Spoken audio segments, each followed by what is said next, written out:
ಇನ್ನು BJP JDS ಪಾದಯಾತ್ರೆ ಶ್ರೀರಂಗಪಟ್ಟಣ ತಲುಪಿದೆ. ನಾಳೆ ಮೈಸೂರಿಗೆ ನುಗ್ಗಲಿರುವಂತಹ ಬಿಜೆಪಿ ಜೆಡಿಎಸ್ ನಾಯಕರು ಶನಿವಾರ ಸರ್ಕಾರದ ವಿರುದ್ಧ ಅಬ್ಬರಿಸಲಿದ್ದಾರೆ. ಆದರೆ ಇದರ ಮಧ್ಯೆನೇ ಪ್ರೀತಂ ಗೌಡ ಎಂಟ್ರಿ ಪಾದಯಾತ್ರೆಯನ್ನ ಸಂಘರ್ಷ ಯಾತ್ರೆಯನ್ನಾಗಿ ಮಾಡಿದೆ. ಹೀಗಾಗಿ ಪ್ರೀತಂ ಗೌಡ ಅವರನ್ನ ಪಾದಯಾತ್ರೆಯಿಂದ ದೂರ ಇಡೋದಕ್ಕೆ ಸಮನ್ವಯ ಸಮಿತಿ ಸಭೆಯಲ್ಲಿ ನಿರ್ಧರಿಸಲಾಗಿದೆ. ಹಾಗಾದ್ರೆ ಪ್ರೀತಂ ಗೌಡ ಪಾದಯಾತ್ರೆಗೆ ಬಾರದಂತೆ ತಡೆದಿದ್ಯಾಕೆ? ತಡೆದ್ರೂ ಪ್ರೀತಂ ಗೌಡ ಬಂದಿದ್ ಹೇಗೆ? ಇಲ್ಲಿದೆ ನೋಡಿ ರಿಪೋರ್ಟ್.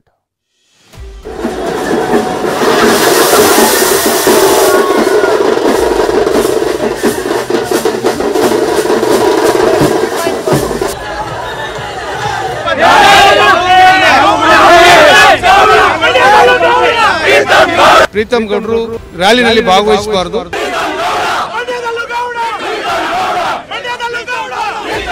ಮೈತ್ರಿ ಏನಿದೆ ಅದು ಮುಂದುವರಿಸಿಕೊಂಡು ಹೋಗ್ತೀವಿ. ಒಂತಾಯಿ ಹಾಲು ಕುಡಿದಂತವರಲ್ಲೇ ಮಧ್ಯ ಭಿನ್ನಾಭಿಪ್ರಾಯಗಳು ಬರೋ ಸಹಜ. ಪಾದಯಾತ್ರೆಯಲ್ಲಿ ಪವರ್ ಶೋ, ಕಾಲ್ನಡಿಗೆ ವೇಳೆ ಕಾದಾಟ, ಬಿಜೆಪಿ ಜೆಡಿಎಸ್ ಕಾರ್ಯಕರ್ತರ ಮಧ್ಯೆ ಹೊಡೆದಾಟ, ಮಾರ್ಗ ಮಧ್ಯೆ ಬೆಂಕಿ ರಾಜಕೀಯ. ಇದೆಲ್ಲ ನೋಡ್ತಿದ್ರೆ ಸಿಎಂ ತಲೆದಂಡಕ್ಕೆ ಯಾತ್ರೆ ನಡೀತಿದ್ಯೋ ದೋಸ್ತಿಗಳ ಶಕ್ತಿ ಪ್ರದರ್ಶನಕ್ಕೋ ಅನ್ನೋ ಅನುಮಾನ ಹುಟ್ಟುತ್ತೆ.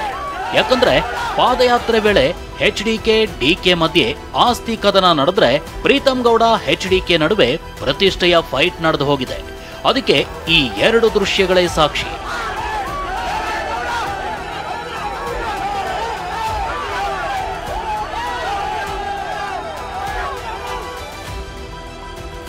ಪ್ರೀತಂ ಗೌಡ ಎಂಟ್ರಿಯಿಂದ ಸಂಘರ್ಷ ಯಾತ್ರೆಯಾದ ಪಾದಯಾತ್ರೆ. ನಿನ್ನೆ ಗೌಡರ ಗದ್ದಲ, ಹೊಡೆದಾಟ, ಇಂದು ಫ್ಲೆಕ್ಸ್ಗೆ ಬೆಂಕಿ. ಎಸ್, ಪಾದಯಾತ್ರೆಯಲ್ಲಿ ಯಾವ ವಿಚಾರವಾಗಿ ಗಟ್ಟಿಯಾಗಿ ಸದ್ದು ಮಾಡಬೇಕಿತ್ತೋ ಅದು ಮುನ್ನೆಲೆಗೆ ಬರ್ತಿಲ್ಲ. ಬದಲಾಗಿ ಬೇರೆ ಬೇರೆ ದಾರಿ ಹಿಡಿದು ಸಿಕ್ಕ ಕಡೆ ಪಾದಯಾತ್ರೆ ಹೋಗ್ತಿದೆ. ಬಿಜೆಪಿ ಜೆಡಿಎಸ್ನ ಯಾತ್ರೆ ಸಂಘರ್ಷ ಯಾತ್ರೆಯಾಗಿ ಬದಲಾಗಿದೆ. ದೋಸ್ತಿಗಳ ಒಳ ಕುಸ್ತಿ ಜಗಜ್ಜಾಹೀರಾಗಿದೆ. ನೆನೆ ಪಾದಯಾತ್ರೆ ಮಂಡ್ಯಕ್ಕೆ ಎಂಟ್ರಿ ಕೊಟ್ಟಾಗ ಪ್ರೀತಂ ಗೌಡ ಬೆಂಬಲಿಗರು ಗೌಡರ ಗೌಡ ಅಂತ ಘೋಷಣೆ ಕೂಗಿ ಗದ್ದಲ ಎಬ್ಬಿಸಿ ಶಕ್ತಿ ಪ್ರದರ್ಶನ ಮಾಡಿದ್ರು. ಇದರಿಂದ ಗರಂ ಆದ ಜೆಡಿಎಸ್ ಕಾರ್ಯಕರ್ತರು ಆಕ್ಷೇಪ ವ್ಯಕ್ತಪಡಿಸಿದ್ರು. ಈ ವೇಳೆ ಹೊಡೆದಾಟವೂ ನಡೆದು ಹೋಗಿತ್ತು.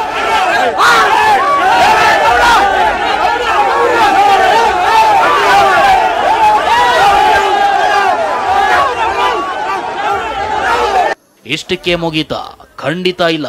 ಪಾದಯಾತ್ರೆ ಫ್ಲೆಕ್ಸ್ನಲ್ಲಿ ಪ್ರೀತಂ ಗೌಡ ಭಾವಚಿತ್ರ ಹಾಕಿದ್ದಕ್ಕೆ ಆಕ್ರೋಶಗೊಂಡ ಕಿಡಿಗೇಡಿಗಳು ಮಂಡ್ಯ ಜಿಲ್ಲೆಯ ಉಮ್ಮಡಹಳ್ಳಿ ಬಳಿ ಫ್ಲೆಕ್ಸ್ಗೆ ಬೆಂಕಿ ಹಚ್ಚಿದ್ದಾರೆ.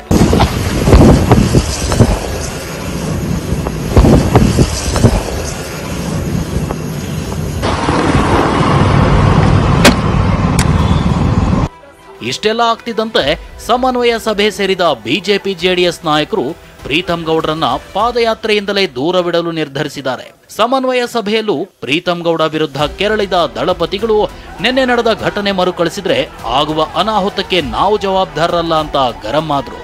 ಅಂತಿಮವಾಗಿ ಪ್ರೀತಂ ಗೌಡಗೆ ಪಾದಯಾತ್ರೆಯಿಂದ ಕೊಕ್ಕೊಡಲು ನಿರ್ಧರಿಸಲಾಯಿತು. ಇಂಥ ಪ್ರಕ್ಷುಬ್ಧ ವಾತಾವರಣ ಇರತಕ್ಕಂಥ ಹಿನ್ನೆಲೆಯಲ್ಲಿ ಬಹಳ ಚೆನ್ನಾಗಿ ನಡ್ಕೊಂಡ್ ಬರ್ತಾ ಇದೆ. ಇದು ಯಶಸ್ಸು ಕಾಣಬೇಕಾದ್ರೆ ಸಣ್ಣ ಗೊಂದಲನೂ ಆಗಬಾರ್ದು. ದಯಮಾಡಿ ಸೋಮವಾರದ ಮೇಲೆ ಕೂತು ಮಾತಾಡೋಣ ಅದರ ಬಗ್ಗೆ. ಈಗ ಈ ಸಭೆಯಲ್ಲಿ ಈ ರ್ಯಾಲಿನಲ್ಲಿ ಭಾಗವಹಿಸಬಾರ್ದು ಅಂತಕ್ಕಂಥ ತೀರ್ಮಾನ ಮಾಡಿದ್ದೇವೆ. ಈ ಘಟನೆಗಳ ಬಗ್ಗೆ ಮಾತನಾಡಿದ ಬಿಜೆಪಿ ನಾಯಕರು ಭಿನ್ನಾಭಿಪ್ರಾಯ ಇರೋದು ಸಹಜ. ಪ್ರೀತಂ ಗೌಡ ಮತ್ತು ಕುಮಾರಸ್ವಾಮಿ ಇಬ್ಬರನ್ನು ಸಮನ್ವಯದಿಂದ ಕರೆದೊಯ್ತೀವಿ ಅಂದ್ರು. ಪ್ರೀತಮ್ ಅವ್ರನ್ನೂ ಪ್ರೊಟೆಕ್ಟ್ ಮಾಡಿಕೊಂಡು ಕುಮಾರಸ್ವಾಮಿ ಅವರಿಗೂ ರೆಸ್ಪೆಕ್ಟ್ ಕೊಟ್ಟು ನಮ್ಮ NDA ಏನು ಮೈತ್ರಿ ಏನಿದೆ ಅದು ಮುಂದುವರಿಸ್ಕೊಂಡು ಹೋಗ್ತೀವಿ. ಸರ್, ಒಂತಾಯಿ ಹಾಲು ಕುಡಿದಂತವರಲ್ಲೇ ಮಧ್ಯ ಭಿನ್ನಾಭಿಪ್ರಾಯಗಳು ಬರೋ ಸಹಜ. ಇವತ್ತು ಎರಡು ಪಕ್ಷ ಒಟ್ಟಾಗಿ ಒಂದು ಕರ್ನಾಟಕ ಜನ JDSನ BJPನ ವಿರೋಧ ಪಕ್ಷದಲ್ಲಿ ಸ್ಥಾನವನ್ನು ಕೊಟ್ಟಿದ್ದಾರೆ. ಇಬ್ರು ಸೇರಿ ಮಾಡ್ಬೇಕಂದ್ರೆ ನಮ್ಮ ಕರ್ತವ್ಯನ ನಾವು ಮಾಡ್ತಾ ಇದ್ದೀವಿ. ಹಾಗಾದ್ರೆ ಪ್ರೀತಂ ಗೌಡ ಮಂಡ್ಯಕ್ಕೆ ಬಂದಿದ್ಯಾಕೆ? ಪ್ರೀತಂ ಗೌಡ ಪಾದಯಾತ್ರೆಯಿಂದ ದೂರ ಉಳಿದಿದ್ಯಾಕೆ? ಆ ಇನ್ಸೈಡ್ ಮಾಹಿತಿಯನ್ನ ತೋರಿಸ್ತೀವಿ ನೋಡಿ. ವಿಷಯ ಏನಂದ್ರೆ, ಆರಂಭದಲ್ಲೇ ಪ್ರೀತಂ ಗೌಡ ಪಾದಯಾತ್ರೆ ಉಸ್ತುವಾರಿಗೆ ಕೇಂದ್ರ ಸಚಿವ HD ಕುಮಾರಸ್ವಾಮಿ ಆಕ್ಷೇಪ ವ್ಯಕ್ತಪಡಿಸಿದ್ರು. ಹೀಗಾಗಿ ಮೊದಲ 2 ದಿನ ಪಾದಯಾತ್ರೆಯಿಂದ ದೂರವಿರುವಂತೆ ರಾಜ್ಯ ಬಿಜೆಪಿ ಉಸ್ತುವಾರಿ ರಾಧಾ ಮೋಹನ್ ದಾಸ್ ಅಗರ್ವಾಲ್ ಸೂಚನೆ ನೀಡಿದ್ರು. ಜೆಡಿಎಸ್ ಜೊತೆಗಿನ ನಿಮ್ಮ ಭಿನ್ನಾಭಿಪ್ರಾಯವನ್ನ ಪಕ್ಷ ಬಗೆಹರಿಸುತ್ತೆ ಅಂತ ಭರವಸೆಯನ್ನೂ ನೀಡಿದ್ರು. ಆದ್ರೂ ಪಾದಯಾತ್ರೆ ಜವಾಬ್ದಾರಿಗೆ ಪ್ರೀತಂ ಗೌಡ ಪಟ್ಟು ಹಿಡಿದಿದ್ರು. ಪ್ರೀತಂ ಮಾತಿಗೆ ಒಪ್ಪದ ಅಗರ್ವಾಲ್ ಹೈಕಮಾಂಡ್ ಸೂಚನೆ ಇದೆ, ಹೀಗಾಗಿ ಸುಮ್ಮನಿರುವಂತೆ ಸೂಚಿಸಿದ್ರು. ಇಷ್ಟಾದ್ಮೇಲೂ ರಾಜ್ಯ ಪ್ರಧಾನ ಕಾರ್ಯದರ್ಶಿಯಾಗಿರೋ ನನಗೆ ಮೈಸೂರು ಭಾಗದ ಪಕ್ಷದ ಜವಾಬ್ದಾರಿ ಇದೆ. ಹೀಗಾಗಿ ಪಾದಯಾತ್ರೆಯಿಂದ ದೂರ ಉಳಿಯೋದು ಸೂಕ್ತವಲ್ಲ ಅಂತ ಪ್ರೀತಂ ಹೇಳಿದ್ದಾರೆ. ಮೊದಲ 3 ದಿನದಲ್ಲಿ ಕುಮಾರಸ್ವಾಮಿ ಇಲ್ಲದ ಸಮಯದಲ್ಲಿ ಪಾದಯಾತ್ರೆಗೆ ಎಂಟ್ರಿ ಕೊಟ್ಟಿದ್ರು.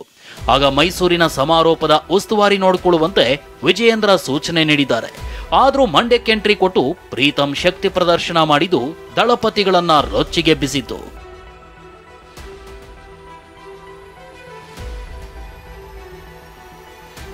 ಪಾದಯಾತ್ರೆಯಿಂದ ದೂರ ಉಳಿದ ಸುಮಲತಾ.